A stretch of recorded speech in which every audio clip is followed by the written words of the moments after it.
Hello everyone and welcome to another episode of Established African. I'm your host Daniela Morgan, joined along with my co-host African Castro. So today we're going to talk about the culture of judgment, the system behind our morals, where do they actually come from, and a sneak peek into a really heated, controversial topic that we're going to have prepared for you for our next segment. So Castro, how have you been? I've been salamas, you know what I mean? I've been, I like the topic today. It sounds very nice. It's great because it's so relatable to each and every one of us in our own individual ways, you know? Man, I like it kwa sababu tunapenda kujajiana. Guy. Hey, because this Nairobi, let's see where we're going to get with this conversation.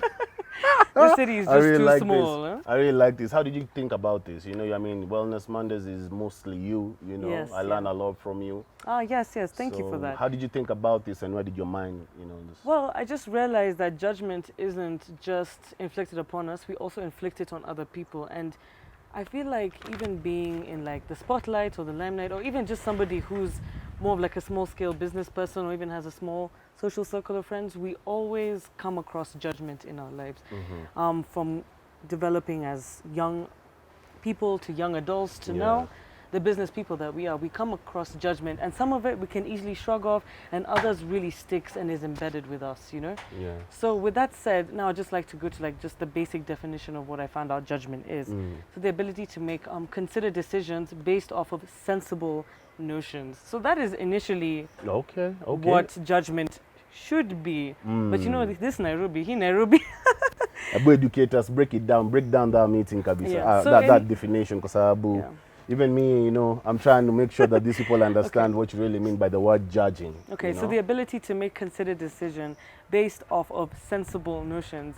So this usually is more or less attained by actually knowing before speaking on something, Oh, okay. Yeah, because I believe that judgment is actually more of sparked through belief systems, like what we believe is the absolute truth. Okay. For instance, there's certain influences in our lives that can actually more or less direct us to why we judge what we judge and where it comes from. For example, religion. Religion, For some people, God is the absolute truth. So if you go against certain practices that certain religions usually conform to, you're viewed as, not a good person, not righteous enough, etc., etc. Okay. And let me just give a more relatable example, just because we're just not assuming everybody is a practicing Christian here. Okay. Like, for instance, let's say in the corporate world, there are people who are high profile, and CEOs and stuff. So let's say somebody you actually admire, somebody with a great audience, somebody with influence says something. More or less, the more sheep-like mentality is, since this person said it, it has to be true. Okay. So there are different influences in our lives that can actually determine whether or not we believe something is what it is, rather than what it appears to be. So we need to have that emotional intelligence to learn how to observe, because I just personally realized that observation without evaluation is one of the highest forms of intelligence. Learning how to stay still, groundless, I think we spoke about this earlier, unmoved. The fine line between objectivity and subjectivity is really key to actually understanding and analyzing what's going on. That's deep. Responding and not reacting, actually seeing things as they are, as black and white, as possible. As possible. Yeah. And I remember I had a conversation with you prior. We have great conversations outside the camera, guys. So I'm sorry you're never there. This is just an extension. This is just an extension, but we usually have a lot of great conversations. And I remember I was telling you, sometimes it's difficult for especially us men to be able to know how to judge a situation, because sometimes you have a she friend. Okay. And the understanding of the dynamics of how you guys sometimes react to things becomes so difficult for us to be able to judge. Are we in a right situation right now, or this is a confronting situation we're in? You can't even tell. Like different genders think differently, obviously, it's like, on certain issues. Most of my female friends, I'm sorry to say this, they're lukewarm. They look what? They're lukewarm. Like today, you're warm to me, tomorrow you're cold as hell. So I usually want to try and understand, how do I judge these scenarios to be able to know how to even say the right things. Because me, sometimes I just, Okay. street mentality. Sometimes you just say it as you see. You just it, you know just what I mean? take it for what it is. And you've misjudged the person, and probably they were not in that kind of, I will say something, and this is something that I've learned, and it's actually been so imperative with my growth and how I actually move, because the preconceived idea is that if somebody looks a certain way or is a certain way or is behaving in a certain manner, that's exactly who they are. But that is not entirely true. We're judging them based off of one entity. If somebody's in a bad mood, of course they're going to seem like a bad person there and then.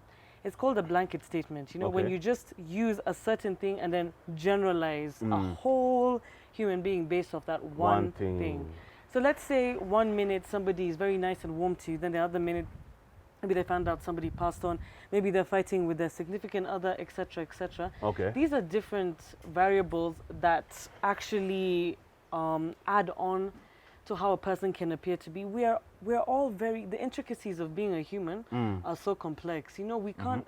We're never going to be black and white. Okay. Like for instance, today I might have an off day, but me based off of the accumulation of experiences you've had with me, which is why when you get to know someone, that's the only way to get to know someone. Exactly. So if the experiences you have gathered with the person is more bad than good, is more negative than positive, is more problematic than actually compatible, that's how you can judge this is the person I'm dealing with, and then you can prevent what you can predict.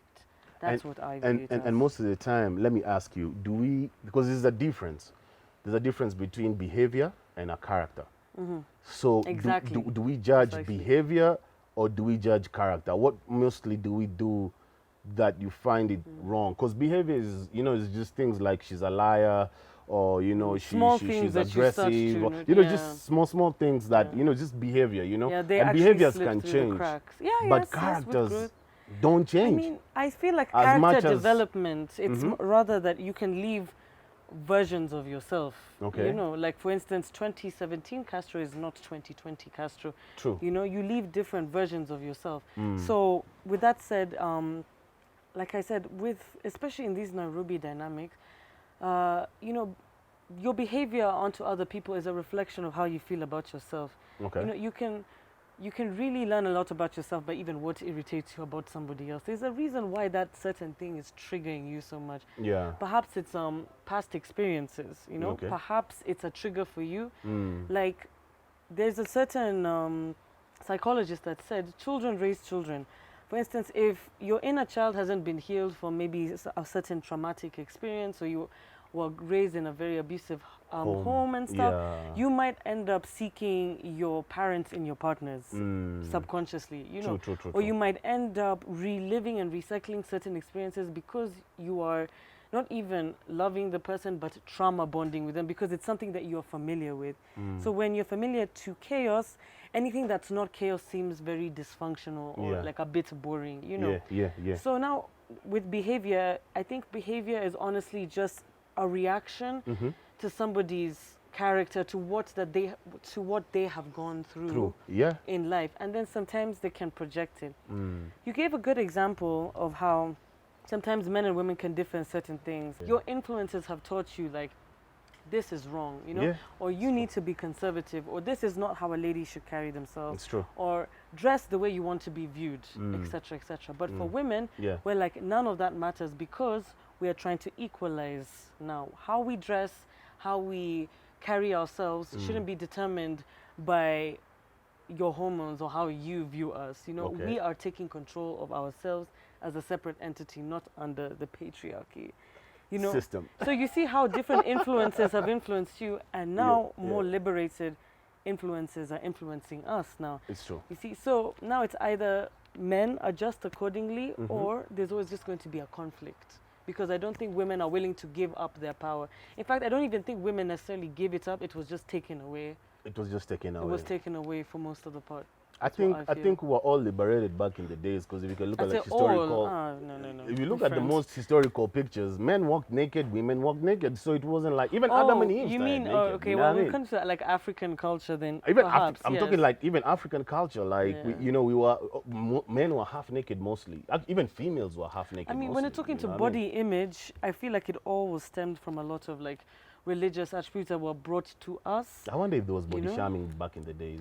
Body shaming? I don't think so. From even what some of the accounts my shosho told me, it was more or less like a neutralized ground for both men and women. Like we weren't viewed in like a shameful manner. But I think now, perhaps when Christianity was introduced, that narrative slowly started to shift. Because if you've noticed, most of these were actually from what we were taught in like Sunday school and stuff, dress like a God-fearing woman, act like a God-fearing woman, etc., etc.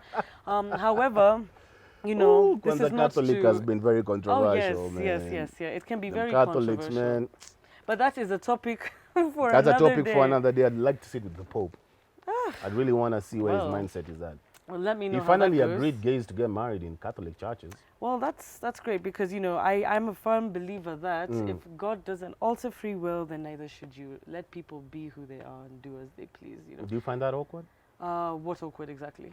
The Pope gave gays the rights to get married in the Catholic church? Not at all. I feel like now such a high power in the sense of like now the Christian directive giving his consent and his blessing to this might hopefully shine a better perspective on other people who are against it, and showing that, okay, this is a guy who's the real deal. And he said that it's okay, guys. So now sometimes... I'm waiting for the New Testament Bible verse 3 to come out. I mean, honestly speaking, I'm waiting for these disciples who some of these who wrote this stuff back in the day to give us these rights as well. Scripture-based, It's not something that I feel like we were born and genuinely felt initially. It's something that we've been taught, Do you feel like gays will ever be accepted in the Muslim world? Do you feel like they'll say Muhammad missed some steps? From Let's what accept these people? No, I think from my experiences, even with just some of my friends, it doesn't look likely. However, I don't know enough about the Muslim religion to talk on it. Okay. But slowly shifting to Nairobi dynamics, back to judgment. Okay. I feel like judgment in itself now is very ego-driven, Ego-driven, especially in Nairobi. It's usually a way to one-up the other person, to validate yourself, to put someone down, to generally just make a point, you know.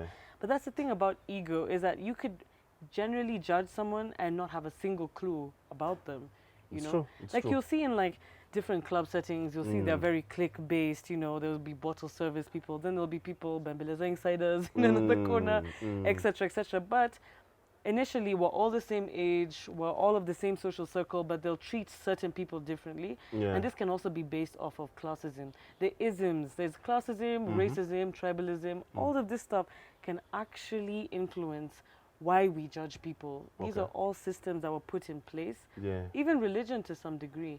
And it can explain why we can be so harsh with our judgments. Why is she dressed like that? Oh, she only has this bottle service. Oh, why is she dating that person? Oh, this person is so broke. These are all inner conflict. It's kind of just like you have a problem with them because initially you have a problem with yourself. That's what I view it as. There's an issue because poor people are not judged the same way rich people are judged. Let me just take it there. Of course. Like, if I stole a chicken and I'm caught today, I'm going to serve a sentence. If I robbed your billions and billions and come and gave you wheelbarrows and still said, yo, you need to vote for me, I've given you wheelbarrows, I'm still going to be out here doing my thing. So what do you think, even in our the way we have put our laws and structures in our system, in the laws, do you feel like we judge each other the right way, even from the law and order that has been set there by the government? Like I said, all over the world? Because you can see all these uprisings right now. Like I said before, your perceptions in life become reality. And just because you believe strongly in something doesn't mean it's the right thing. For instance, we can bring the issue of race. There's some white extremists that still believe that they are better than black people, you know, or they still believe that black people are secondary and should be enslaved, etc., etc. Just because you believe strongly in something doesn't make it true. Doesn't make it true. You know? So you need to reanalyze where the core of your belief systems is coming from, the foundation of your belief systems. And like I said, a huge part of learning is unlearning. Because even for me, like I grew up believing in all sorts of crap. If I'm going to be very honest, you know, I believed in the whole conservative notion that women are respected solely based on how they act, what they can provide for a household, how they dress. But then I just realized, no, it's not that. Women should just be judged based off of how they also view themselves. You know, I am my number one longest relationship, therefore I need to love myself to set that standard for other people. It's not what I can give other people necessarily. Even tribalism to a huge degree. Me and you both come from a Kikuyu background rather. Right. Yes. So with that said, now I was definitely embedded with a lot of tribalist undertones where like, oh no, Luo can come to this house, never marry a Luo. But you know, I don't personally believe in that, you know. So growing up even in religious school settings, you know, and how, you know, if you don't believe in God, this and this will happen. But you just realize we come from various different backgrounds, and everybody has been, everybody has experienced different things as well. You know, you need to realize that sometimes even the reason why a person might be so passive aggressive is because they've dealt with something very difficult in their lives and they don't know how to overcome it at that particular moment. Why somebody is super talkative as well, maybe they weren't paid attention to a lot growing up, etc., etc. You know, why somebody drinks so much, you know, maybe they're trying to forget a certain ABCD at a particular time. Like I said, and the saying precedes itself, like, you never know, so don't judge. That's why the highest form of intelligence is actually simply to observe. That's what I believe. And, you know, for me, it's like, you know, I believe judgment affirms even our own, especially when we put love in it, when it's involved in love. Because, you know, like the certain fears that I've learned about myself with my woman. Oh yes. You know, like, you come face to face with them. You come into realization and you're about come face to face with yourself. Exactly. Through someone else. I didn't understand that there's certain fears that I have as a person when I was judging my, you know, my wife. You know, on certain things. So you start to realize that there are certain fears that you have as a person that you need to shed off and address. Shedding. I like the use of that word. Yeah, and covering it with love, because you gotta be confident with the person that you're with, you know. Exactly. And these norms and these rules we are taught by our fathers, like, you know, you gotta control each and every angle that a woman approaches you with. It's the sum of teachings from somebody else that might not even apply to who you are now, you know. Just because we were taught something doesn't mean we have to carry it through till the end. Exactly. That's why I say we leave different versions ourselves to become who we are now. So I like the fact that you use such an intimate example, because it's really true. Initially you're face to face with your fears, and eventually it doesn't matter who you're with or who's in you, etc., etc. It all goes down to you. So on the topic of judgment, I'll leave you guys with some advice. There are always three sides to a story and to a person. There's your version that lives inside the head. You know, the different versions that live, the different versions of yourself that live inside other people's heads that might not even be true. It's true. So there's your version, there's their version, and then there's the actual truth. So try always lean more towards the actual truth. Because whether somebody believes it or not, the truth is absolute. Man, it's hard, man. That topic of judgment, I believe it's something we could have discussed further, but I know it's a lengthy one. You know? It's lengthy, and it's a lengthy one. It's very broad, but hopefully we've touched up on the key aspects of it, you know? But now, swiftly moving forward to morals. Wow. Yeah, so... We're going to discuss morals here? Yeah, we're going to now briefly touch on... tomorrow. Morals for real? We can just touch up on... This is 2020. People done lost morals everywhere, man. Look at America. It's looking like Uganda, man. Okay. Trump is looking like Museveni. Where is the morals in this modern day world we are living in, man? Well, like we said, let's just touch up on small scale morals between me and you, because if we're going to really talk about politicians, etc., that's when we can spend all day, or we'll just walk out of set, one of the two. But yeah, morals are derived from like a code of conduct, and they're usually influenced by like systems that have been put in place, you know? There are religion, culture, philosophical values, and just a universal look Yes. on what it is to be good or be right, you know? That's what morals are. They're synonymous with being absolutely good and right, you know? Yeah. It has nothing to do with like external factors or standards. It's who you are, the core being of who you are, you know? Exactly. So can you share some of your morals, the values that you have been taught and grown up with, your experiences, and the ones that you'd even pass down to your own To my son children. if you had one, or daughter? I think the most instrumental morals that I've been taught is first and foremost how to respect yourself as a person. You know, Oh, yes. you Oh, that's cannot powerful. Yes. demand respect until you respect yourself Ooh. as a person. Can I touch up on that? I actually realized, you know, from maybe around 21 until now at 26, Yeah. I just realized like, wow, like I used to always have this very passive aggressive notion that I demand respect, I demand respect. That's how it's been glamorized, you know? You gotta walk into a room and demand respect, but you just realize respect is something freely given, you know? It's freely given. It's freely given, Yeah. it's earned, you know? Yes. Yes. It's like the most noble form of somebody acknowledging the Yes. space you occupy and appreciating And it. appreciate And it. that's not something that you can just demand. It's You something that's freely exactly, given. You know, from exactly. anybody in this world, you know, from your parents to your siblings to your housekeeper. You know, you cannot force anybody to respect you. It you is know? something that is freely given. You know me, I like attacking our politicians, you know?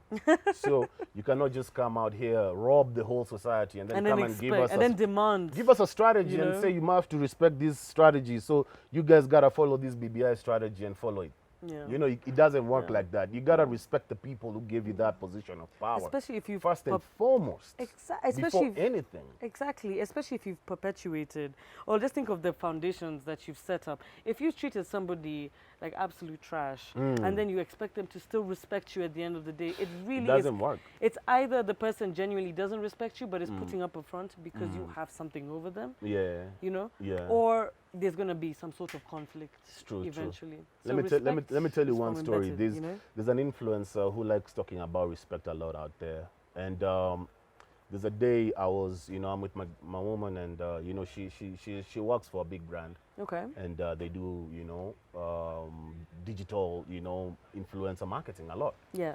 So when you call me when I'm in the car, my phone is always attached. The Bluetooth is always on the on the radio. So I picked up his call because I was driving and the radio was on and he's on speakers. He doesn't know that. Yeah. So he's not happy with how he was handled by the company that my woman works for, and she's the one who was handling that account. Okay. So as we driving and we're going, you know, we're driving and he's talking out of anger. Yo, they cannot treat me like this. You know, I'm the king of this and I make things happen. You know, I got money, bro. I got money. I'm like, yeah, I hear you, bro. I hear you. I'm you know, he's talking so fast and I'm trying to say, I'm with the person you're complaining. Oh, but like, in the car, but he's go just on ahead. and talking and talking and Sometimes talking. So he when reached people somewhere. show you who they are, believe them. Exactly. Believe So he them, reached somewhere and he said, that bitch can go ahead and, you know, stay with this brand. I don't even need that endorsement anymore. And I'm like, oh my goodness, this guy just called my woman a bitch. And way to at play the same yourself. time, Way to play yourself. this is a client and she's hearing it. So I had to cut the phone. I had to cut it, like, because I knew it was the ticking bomb before she responds. Yeah, but you know the thing is, this And is also I was a like, classic, man, it's too late. classic It's too example late. of how you have to watch your thoughts when you're alone and your words when you're with people, you know? And how you literally, it's literally like retraining and reforming yourself. Yeah. Because there are some people who really put like the highest value or the highest form of respect is having money. Yeah. And I just feel like there's some stuff that really money can't buy, you know? Money You'd think can't with buy all the respect. money that person has, they could afford some etiquette, some manners. These are things that are literally embedded, which is why morals is it's not as forgiving as anything else. You know, Exactly. if you have bad teeth, go to the dentist, you know. Go to the if you have bad hair, go get a weave, you know. Exactly. If you don't like your body, you can go fix it. But if you're an ugly person deep down inside, that is something that needs to be reformed. It's not something that you can buy. It's something that you start working towards yourself, you know. And that's not something that can just be given. It's something that's found within. It's so true. You know. So It's humility is and I've always said this, for me, humility is the standard of intelligence. Anybody who's humble enough, for instance, Castro, for me, anytime I'm trying to make an example of somebody's bad behavior that's really ticking me off, there's sometimes I fail at it and I will react, though I've definitely improved. Ask this guy. I used to be a hothead and a half. This is my witness. You are crybaby. But there has been some leaps of improvement. I like the growth. You know, the gradual growth is nice. Yeah, and it's a journey. It's not like a finished product, but even I can acknowledge that I've improved. Yeah. So I always try to give myself as an example, especially with somebody with a temperament issue. I give myself as an example to equalize the environment, so that they don't feel like I'm trying to be better than them or belittle them. I'll be like, I also went through this, and this, so this is what could help you. Yeah. Without trying to be condescending. Yes. So that is a humility. And this is an attribute of the wisest people, not even the most intelligent. It's true. The wisest of people. Yeah. So I'll definitely tell you guys to practice regular humility and be teachable. Be teachable. Everybody always wants to give their power away by holding on to what they think is right, instead of just letting go and releasing and saying, I made a mistake, I'm sorry. How can we move on from this? Exactly. You can only meet people as deeply as they've met themselves, which is why humility, unfortunately, can only be given, but you cannot take it. You cannot demand it, just like respect. It's the same thing. So, I mean, for me, it starts with the personal, just you respecting yourself so that other people can respect you, And, exactly. And another moral I think I'd teach my son is emotional intelligence. I feel like just the fact that we are having these internet babies who don't know how to react to things. I'm actually starting to see CEOs ranting on Twitter nowadays. Yeah. I'm seeing CEOs calling out people on Twitter, and I'm surprised. This thing has gotten to that level. So, I mean, where are we taking our emotional intelligence as a people? What's happening to, the fact that, what happens to the fact that, let me just let this problem right now sink in. I'll meet you and I'll face you and we'll talk amicably to try and solve this situation. What's really happening? Because I feel like social media is really, and the internet has really pulled out people's character out on the internet, and it's becoming our a socials whole are definitely fueled by ego, and like nothing prosperous ever comes from ego. Yeah. The funny thing about ego is that it will eventually turn against you.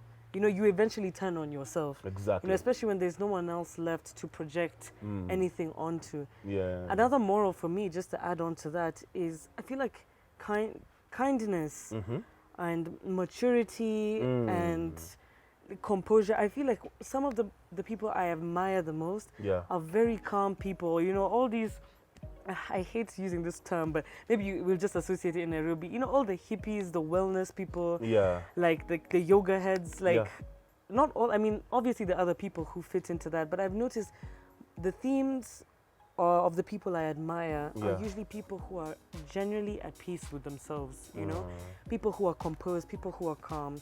I've done wrong to people and they've welcomed me and my apologies with open arms because they saw through my emotions and just directly saw the core. I think you gave me as an example once of how you were waiting for me to shed the immature inner child and become a woman, or the woman that you saw. The person you are right now. Yeah, the person I'm trying to be right now, So there's some people who do bad things but are not bad people. Yeah, exactly. That's where like shame and guilt can come from. It's a behavior issue. You can change a behavior. I always say it this way.